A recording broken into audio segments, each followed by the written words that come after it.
Bisan kun blue alert status pa ang Talisay City, mga nagpuyo sa coastal areas ug daplin sa sapa, gipahimangnoan na. Talisay City Disaster Team nang hatag usab og emergency repair kit sa kabarangayan. Ang report ni Femery Dumabo. Kining emergency repair kit adunay sud nga gunting, alambre, gabas, martilyo, bara ug uban pa.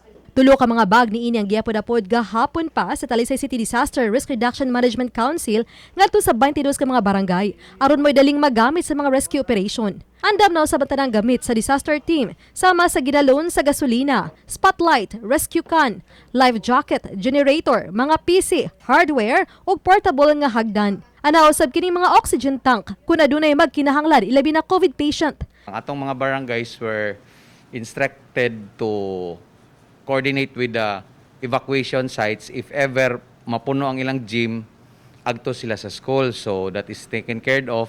Ang atong DepEd pod nagpahigayon nagpidra. Mga nanagpuyo daplin sa kasapaan ug kadagatan gipahimangnoan nga magmatngon samtang mga mananagat ang gahapon pagidid-an sa pagpanagat. Ang mga opisyal sa bukirang barangay sama sa barangay Tapol gabi pa nagrekurida na.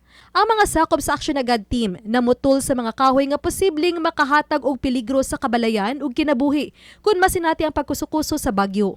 Nang limpyo na usab sila sa mga kanal nga napuno sa lapok ug basura aron dili magbaha kun mubunok ang kusog nga pag-ulan. Makapa-deploy og mga pagkaon, so si barangay mag-community kitchen. Okay.